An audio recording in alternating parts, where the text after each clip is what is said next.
Bonjour tout le monde, bienvenue à mon podcast Elle brille. Mon nom est Geneviève Tardif. Aujourd'hui, je reçois Marie-Pierre Desharnais et s'il y a une femme qui brille selon moi, c'est bien elle. Elle a frôlé la mort lorsqu'elle avait 19 ans.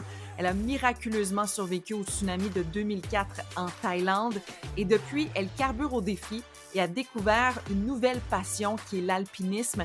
Elle a fondé le projet Apex Women puisqu'elle souhaite participer activement au mouvement égalitaire des femmes en élevant l'empreinte féminine sur 5 sommets les plus hauts et les plus difficiles de la planète. Salut Marie-Pierre! Salut Geneviève, merci pour la belle intro, ça me touche. Non, mais merci à toi d'avoir accepté mon invitation. Où te trouves-tu présentement? Je suis présentement à Katmandou, au Népal. Je suis arrivée ici le 1er février. C'est ça, je m'entraîne et je me prépare à mon prochain défi depuis 7 ans. Et j'ai bien hâte. Pour que les gens comprennent, ça fait quand même très longtemps que j'essaie de t'avoir sur le podcast depuis les débuts, depuis novembre. Tu voyages un peu partout. Et là, tu es en ce moment à Katmandou parce que tu as ton projet Apex Woman. Parle-moi de ce projet-là, là, de cette mission. En premier lieu, c'est un projet qui a commencé avant la pandémie. C'est un projet aussi qui a été mis en contexte avec mon désir de changer un peu de vie. Après avoir vécu 10 ans au Moyen-Orient, après avoir vécu dans un milieu où on sait la condition de la femme n'est pas la même qu'au Québec, même si au Québec, il reste encore beaucoup de boulot à faire. Moi, je suis débarquée au Qatar il y a 10 ans où c'est ça, le rôle de la femme était beaucoup moins comment je pourrais dire, émancipée qu'actuellement. Il y a eu beaucoup de progrès en 10 ans, mais bon, c'est ça. Je suis débarquée au Qatar dans un contexte de travail, dans une industrie très ben, fréquentée seulement que par des hommes. Et puis, c'est ça. J'ai travaillé là-bas pendant 10 ans. J'ai découvert à un moment donné, ma période au Moyen-Orient, j'ai découvert l'alpinisme. Et puis, c'est ça. Après un certain temps, je me suis dit, bon, je suis prête à autre chose. J'ai envie, c'est ça, de m'établir ailleurs. Donc, j'ai abandonné mon boulot, j'ai quitté mon emploi et j'ai tout vendu. J'ai plié bagages et je me suis dit que j'allais voyager à travers le monde et monter des montagnes jusqu'à temps que je figure où vivre par la suite. Mais j'avais aussi cette espèce de désir-là, cette espèce de feu à l'intérieur de moi, de faire quelque chose qui puisse faire une différence. Vraiment, c'est sûr que, bon, le côté catastrophe naturelle, résilience, a toujours été quelque chose à quoi j'ai carburé. En fait, j'en ai fait ma carrière. Je suis en Ouais. gestion de catastrophes et j'ai fait ça justement au Moyen-Orient pendant 10 ans. Et puis, j'avais quand même envie d'explorer un autre côté de moi. Et puis, dans ma dernière année au Qatar, quand je commençais à faire des projets de montagne un peu plus, de plus en plus challengeants, de plus en plus difficiles, de plus en plus qui me permettaient de me dépasser, j'ai été amenée à parler à des groupes de filles ici et là. Et puis, il y a un moment donné, une jeune fille qui m'a dit, ah, moi, écoute, après une rencontre qu'on a eue, elle m'a dit, moi, écoute, j'aimerais tellement faire ce que tu fais. Mon rêve, c'est de faire le Kilimandjaro, mais j'ose même pas demander la permission à mon père. Écoute, c'est quelque chose qui se fait pas. Et puis, après notre rencontre, elle m'a dit, tu sais quoi, you know what? Je vais m'essayer. Je m'a tellement donné envie. Et puis, on est resté en Hmm. contact. Et puis, finalement, elle m'est revenue. Puis, elle a pu le faire, son projet. Elle a pu aller au Kilimanjaro. Puis, écoute, c'est tellement quelque chose qui m'a fait me sentir c'est tellement une belle satisfaction d'avoir pu contribuer à ce que cette jeune fille-là puisse poursuivre ses rêves. Puis je me suis dit Hmm. que j'avais envie de donner suite à ça, de multiplier ces occasions-là. Et puis c'est là où avec quelques conversations ici et là, j'en suis venue à dessiner un peu le schéma de faire plusieurs montagnes challengeantes sur plusieurs continents, justement pour essayer de démontrer que finalement, tu sais quoi, c'est pas parce qu'on est des femmes que nos rêves doivent être limités ou restreints. C'est pas parce que moi, dans mon rôle de gestion de crise au Moyen-Orient, dans une industrie masculine, dans un pays un peu plus machiste, macho que ce à quoi on est habitué. C'est pas parce qu'on est une femme que ça doit nous arrêter. Fait que c'est un peu dans cet esprit-là que j'ai voulu aborder mon projet, si on veut dire. Wow! Tu me donnes des frissons. Tu me donnes des frissons, Marie-Pierre, c'est fou. Et là, tu parles de 5 sommets. Décris-moi un peu les montagnes là, que tu souhaites atteindre. Moi, j'avais une espèce de carte de route, si on veut, à travers mes projets, là. Écoute, moi, j'ai découvert l'alpinisme il y a seulement 5 ans, mais quand je tombe dans quelque chose, je tombe à fond dedans. Fait que je suis devenue passionnée, puis j'ai vraiment, je prenais tout mon temps libre, toutes mes occasions pour voyager, toutes mes occasions de voyage, en fait, pour grimper. Et donc, ma carte de route, c'était un peu les 7 sommets. Donc, grimper le sommet le plus haut de chacun des continents. Puis je me suis dit, par la bande, ce serait cool aussi de faire les 7 sommets volcaniques. Donc, le volcan le plus haut de Wow! chacun des continents. Et puis, en fait, pour Apex, il me restait un seul volcan. Il me restait 2 volcans, en fait, à terminer pour en arriver aux 7 sommets volcaniques. L'un était Ojos del Salado au Chili et le deuxième était Sidley en Antarctique. Et donc, ces 2 sommets-là figuraient dans mon projet Apex Women, justement pour en arriver à la fin de mon projet, d'avoir quelque chose de quand même solide derrière moi. Par la bande, on s'est aussi venu à savoir que le K2 était une montagne qui avait toujours pas été grimpée par aucun Québécois. Bon, on a su il y a quelques années, il y a eu une finale un peu tragique avec Serge Dessureau qui a tenté, mais que ça s'est fini en fatalité, en fait. Et donc, ça, c'était un projet, c'est une montagne qui m'intéressait beaucoup. Aussi par le fait qu'il n'y a aucune femme canadienne, Mais qui non! s'est tenue sur le sommet. Donc, ça voulait définitivement, là, je voulais que ça fasse partie de mon projet. Et puis sinon, pour les 7 sommets réguliers et non volcaniques, il me restait le mont Everest sur lequel je m'étais pas tenue, que je tenais en fait aussi, c'est la plus haute montagne du monde. Et donc, j'avais ce sommet-là aussi que je tenais à faire. Il y avait un autre sommet que j'ai remplacé. En fait, moi, j'ai grimpé mon premier sommet là, de ce projet-là juste avant la pandémie. Donc, en mars, début mars, je me tenais sur Ojos del Salado, qui est le volcan le plus haut de l'Argentine. Et tout de suite après, bon, je me suis retrouvée au Pérou là, quand les frontières ont été fermées. Donc, je me préparais. En fait, Ojos del Salado me servait d'acclimatation pour l'Everest. Mais bon, le Népal et tous les voyages ont été annulés, donc j'ai pas pu donner suite à ça. Et donc, ben, là, de fil en aiguille, l'année a passé, et là, j'ai eu l'occasion de pouvoir retourner cette année faire l'Everest et je me suis dit, aïe, ce serait vraiment cool que je que je fasse un double sommet, que je fasse le mont Everest et le mont Lhotse, qui est la 4e plus haute montagne au monde, back à back, et puis que je tente de faire un record mondial féminin pour le temps le plus court du sommet de l'Everest au sommet du Lhotse. Donc, c'est ça. Ça, c'est mon projet. Wow! Et là, tu comptes commencer quand là, à monter ces montagnes-là? Parce que je pense que c'est bientôt, là.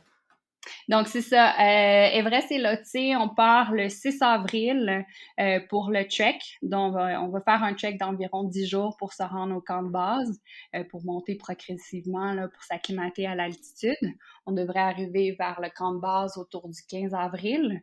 Et puis, après ça, ce sera environ un mois à 6 semaines pour monter. Dans le fond, on fait des allers-retours sur l'Everest pour s'acclimater à l'altitude avec un sommet de push prévu pour la fin mai. Tu dois t'entraîner comment pour atteindre le mont Everest, là, par exemple? C'est sûr que c'est important d'être en forme au niveau cardiovasculaire. Je passe beaucoup de temps au gym ou à courir ou OK. vraiment à pousser là, vraiment pour améliorer mon cardio parce que ça l'aide ça facilite en fait le processus d'acclimatation. Mais il n'y a pas de lien direct. Pas parce qu'il y a un athlète qui est super en forme qui va nécessairement mieux s'acclimater que quelqu'un d'autre. Il y a beaucoup de dimensions physiologiques aussi inhérentes à une personne qui sont différentes d'une personne à l'autre. Donc ça, c'est important. Mais dans le fond, plus tu fais de hautes montagnes, plus ton corps est habitué à comment je pourrais dire, au manque d'altitude, puis plus il va facilement s'acclimater d'une montagne à l'autre. Fait que je pense qu'il n'y a pas vraiment de meilleur entraînement que d'être souvent en haute altitude. C'est sûr que, bon, c'est pas toujours possible, là, puis ça implique aussi d'être dans des expéditions, Mhm. d'être isolé pour des longues périodes. Donc, moi, c'est ce que j'essaie de faire le plus possible, tu sais, de monter des montagnes. Il y a aussi toute la dimension psychologique, je pense, qui est très, très, très importante. Plus tu fais des montagnes qui sont challengeantes et difficiles, plus tu en viens qu'à te connaître personnellement, plus tu en viens qu'à être capable de contrôler aussi certaines de tes émotions, tes peurs, ta douleur. Et quand à un moment donné, il y a comme un déclic qui se fait. Là. Pour moi, il était très tangible, ce déclic-là. Je l'ai senti dans une expédition spécifique où j'ai capté comment avoir le contrôle sur mes émotions. Puis à partir du moment où tu es capable de faire ça, sky is the limit. Tu te sens tellement en contrôle, tu te sens tellement bien. Puis je pense que quand tu es capable de répéter ça, après, c'est ça. Quand tu décides puis que tu es capable de maîtriser ces émotions-là, le corps, après, il suit. Puis c'est vraiment juste, après, c'est une question d'endurance, de bien s'alimenter, de bien s'hydrater. Wow! Wow! Puis le mont K2, c'est quand que tu comptes gravir cette montagne-là, si tout se passe bien, là, évidemment? Là, les plans, c'est pour juin, juillet. Donc, aussitôt que je termine ce challenge-là, Everest et Lhotse, je prends un break de 2 semaines. Puis après, je me dirige vers le Pakistan, si tout va bien. OK, OK. Et tout ça, là, qu'est-ce qui te pousse à réaliser des défis comme ça? Tu sais, évidemment, je pense à la situation en Thaïlande en 2004. Peux-tu me parler un peu de ce que tu as vécu là-bas? C'est drôle parce que justement, j'ai eu une discussion avec mon père à cet égard-là plusieurs fois. Puis Ah je ouais. pense que de son côté, ouais, il a de la difficulté à comprendre. Puis lui, son point de vue, c'est de dire ben voyons, Marie, t'as survécu, esprit, cours pas après la mort, sois contente, fais des trucs un peu plus moins risqués. Mais moi, c'est complètement de l'autre côté du spectre que j'ai viré au sens où j'ai tellement un craving de la vie fou, je veux tellement vivre à 100% chacune des émotions, chacun des projets ou des opportunités qui se présentent à moi que, écoute, il n'y a pas d'endroit où je me sens plus vivante qu'en montagne. Puis pas parce que c'est tout rose, parce que quand ça va mal, ça va mal. Quand il fait froid. Quand t'es fatigué, t'es fatigué. Mais c'est juste chacune des émotions qui est tellement intense que tu te sens tellement en vie. Puis écoute, de me rendre compte à 19 ans à quel point la vie est fragile, à quel point tout basculer d'un jour au lendemain, je pense que c'est tellement ça qui est resté avec moi, d'essayer de saisir la vie de n'importe quelle façon que je peux, le plus intensément que je peux. Ah non, c'est... Ben, en fait, je sais pas ce que tu as vécu parce que je l'ai pas vécu, mais ça a dû, je dirais, tellement difficile. Là, tu parlais de ton papa parce que tu étais à ce moment-là, à 19 ans, en 2004, tu as vécu le tsunami en Thaïlande et tu étais avec ton père à l'époque, c'est ça? Mmh. Ouais, en fait, ben, moi, à 18 ans, je suis partie avec mon pack-sac, voyager, en Australie et quelques autres pays autour et puis c'était pas prévu. En fait, là, j'étais supposée partir pour l'été puis finalement, ça s'est prolongé et donc avec, papa et sa femme, à l'époque, on a décidé qu'on se donnait rendez-vous, après 7 mois de voyage, en Thaïlande, pour, Noël et donc notre dernière journée ensemble, à Phuket. parce que le soir même, moi, je retournais en Thaïlande et eux retournaient au Canada. C'était le lendemain de Noël et donc c'est à cette journée-là, en fait, que le tsunami s'est présenté Ah. à nos portes le matin. Et puis, bon, c'est un peu une longue histoire, mais écoute, ça m'a vraiment chamboulée, ça m'a changé, puis pas pour le mieux. J'ai été 2 ans à avoir vraiment un struggle fou. Écoute, moi, ce que j'ai fait, en fait, l'erreur que j'ai faite, c'est après avoir retourné au Québec, après avoir pu regagner le Québec, ce qui était un peu difficile, j'avais juste une mission en tête, c'était de retourner en Australie. Et donc, j'ai pas fait face au PTSD, j'ai pas vu de Ah. psychologue, j'en ai pas parlé. Écoute, moi, j'avais pas le temps, j'avais une mission, je voulais avoir mon passeport, je voulais toucher mon argent des assurances pour m'acheter un backpack, puis c'est tout ce que je voulais. Puis quand Fait que ça là, tu voulais refouler. T'as mis ça de côté, là. Tu disais que tu voulais plus vivre ça, là. Ben, même, je pense que c'était même pas conscient pour moi. C'était pas si pire que ça. Tu sais, il est arrivé un choc intense, mais je savais pas l'impact que ça pouvait avoir sur ma vie future. Tu sais, oui, Mhm. c'était traumatisant. J'ai eu la frousse. J'ai eu tellement. Ah, écoute, le feeling de mourir noyé, là. C'était à un point tel que je disais à mon père, moi, papa, je veux une arme à feu, parce que si jamais je me retrouve dans une situation où je dois mourir noyée encore, je préfère me tirer que de revivre Ah, ouais.